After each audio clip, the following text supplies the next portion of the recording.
What's up, broskies? Damocles here, and today I want to talk about why Decidueye might actually be bad on release. Yeah, that's right, bad.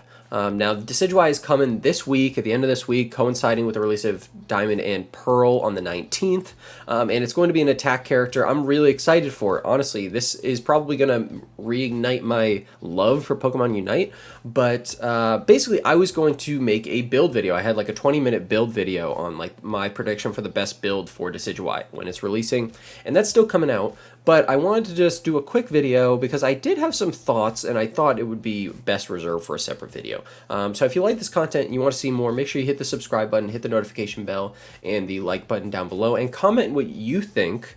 And also comment what you think Decidueye's best build is going to be, because that's going to be my next video. Also, the giveaway for the Nintendo eShop gift code is ending today. In the next like few hours. I think like it goes on for another 14 hours, so make sure you hit the giveaway link in the description below. You know, do all the stuff so that you get a chance to get a Nintendo eShop gift code, and hopefully we'll be doing another one shortly after. But anyway, like I said, this video is going to be quick. I am really sick, and I cannot get through making a video without coughing, and so that's why I've had a lack of videos this week. But so I really like Decidueye. Right, like I like playing attack characters. I like AD carries specifically, like Cinderace and Greninja. You guys know this, and that's what Decidueye is. And it has some really broken stuff from other MOBAs that are fantastic on AD carries. But on Pokemon Unite, I'm really curious to see if it actually pulls through. And one of the biggest things that I see is the cooldowns. Right? I think that more so than any other character that's been released so far, the actual damage numbers, and this might sound obvious, but like the actual damage numbers could really make or break this character. And you guys might be saying like, duh, like, you know, if a character has like one-shot potential, then like it's going to be the best. But like really with an attacker and a basic attacker, right? Other Pokemon, like your Cinderaces and your Greninjas, the cooldowns, aside from like Cinderace's Faint, the cooldowns are like moderately on the shorter side. But those characters have like various ways of getting in and out of combat, right? Like Greninja has Stealth, or has Double Team that can provide a like an iframe, or like Cinderace has Faint, or it has Flame Charge, and with Flame Charge it has like a really short cooldown because you can do the Pyro Ball, and is a short cooldown, right? But if you're actually looking at Decidueye's moveset, which in my opinion, like on paper, looks really powerful, right? Like you've got Razor Leaf, which basically gives you a Runaan's Hurricane, like being able to attack multiple users. Like I think that's going to be insane. And like even the basic attack, it's like these boosted attacks fire more quills, but the damage dealt by each quill is decreased. So every third basic attack is going to fire like additional basic attacks. It's going to do more damage to people at long range. But if you look at the cooldowns, right, it's like 10-second, 9-second cooldown on Razor Leaf and Spirit Shackle. And then on Leaf Storm and Shadow Sneak, 8-second, 12-second cooldown. Like these are all like really like fairly long cooldown abilities. You know, and it's not like Greninja and Cinderace where you necessarily have a ton of mobility to get around and you're investing in safety with those long cooldowns, right? Excuse me. You're investing in, you know, more damage. So the damage output of this character is really what it has going for it, as opposed to those other ones where you have some kind of like defensive capabilities, right? So like if you look at Shadow Sneak, you know, it does slow other enemies and it reduces their defenses and stuff like that, and it gives you a slight movement speed increase. And then the same thing, sorry, not the same thing with Leaf Storm, but Leaf Storm has like a slight knockback, right, and another like movement speed slowing thing, but none of it is really getting you out of danger or allowing you to reposition in a massive way. Now Shadow Sneak, you know, gives you a little bit of a movement speed increase, but it's not, from the video, it doesn't seem to be that significant, right? So you're talking about a Pokemon that is heavily based on offense, which is great. I love that.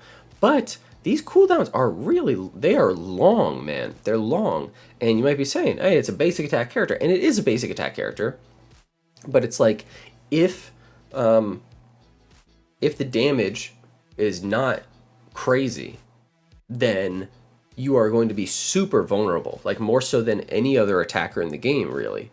You know, like Razor Leaf is nice. It goes and you are able to hit a wide range of people with your basic attacks, which is really powerful in a team fight.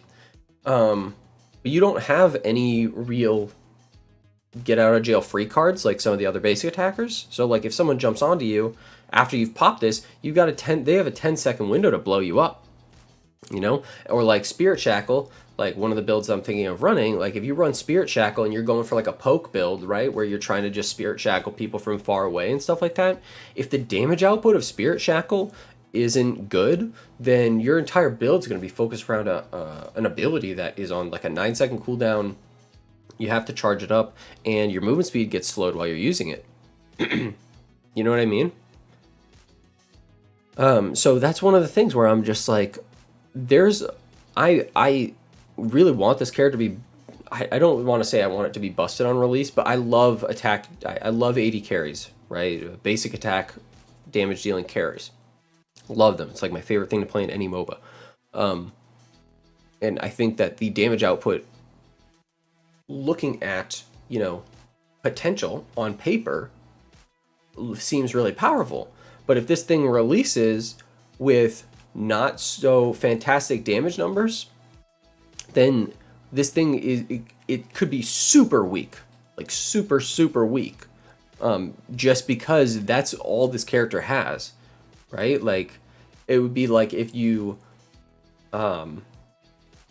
you know, if you made Hurricane Surf on Cramorant just like terrible, then what is it doing? It can't do anything. The same thing goes with this. It's like you're relying on like Razor Leaf to buff you, or, you know, Shadow Sneak to debuff the enemy and stuff like that. But if the actual you know, damage numbers, if it's something that needs to be tweaked more so than any other character, I think, then this character could be actually really weak, and you could just get blown up. I mean, even the Unite move, right? It's like Unite move, super cool, but you are stationary. You can't move, right? Like you just stand. You have to stand there. Sorry, this is like cut off a little bit. You're immune to hindrances, but you just stand there. Now, I wonder if this can be canceled out of, you know? It's just something to think about, guys.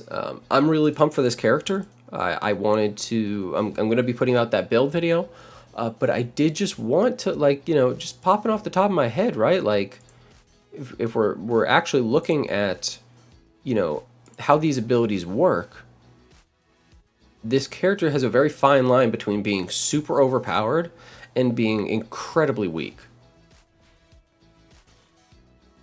And I think this is where the this is where you can see the enhanced attack. Just wanted to point that out for you guys, for anybody wondering.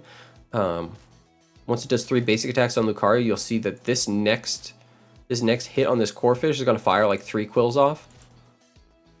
Now, I thought that was Razor Leaf initially, and I think it is, but it's well, Razor Leaf comes afterwards. This initial hit of 3 quills at a time actually spawns from the enhanced attack, which is going to be cool. I think that you're going to have a tremendous team fight damage output if the numbers actually line up, right? But if they don't, if the numbers are just slightly off, this character could be super weak. The opposite side of that is this character could be super busted if they, like, just tiny little things. I mean, like, really think about that, right? Like, Razor Leaf, if you're able to hit target multiple opponents at the same time, and then you get that 3rd enhanced attack while you're going and you're hitting the enemy team, the entire enemy team is all of a sudden going to get hit by, you know, 6 basic attacks in the course of like 1 second, which is just going to be ridiculous. But you guys let me know what you think down below. I think on paper this character has a super bloated kit. I think it's going to be powerful. But I did want to just temper some people's expectations, because the potential for it to be super weak is definitely there, you know? It's not like some of the other characters that we've seen release where it's like, oh, this is going to be straight up broken. It's like, it definitely has the potential to be, but it also has the potential to be super bad. You guys let me know what you think down below. What build are you guys going to be running? Because I'm going to be running, I'm kind of mixing and matching between two right now. But make sure, if you haven't already, hit the giveaway link. Follow and retweet on Twitter or whatever. Remember, you guys, hit the notification bell and subscribe down below as well. It would mean the world to me. Again, sorry for the lack of videos this week. I can't get rid of this cold, and it's been a nightmare to deal with. I was feeling a lot better, and then all of a sudden just got this horrendous cough. So thank you guys so much for watching. That's gonna be it for me. Damocles out.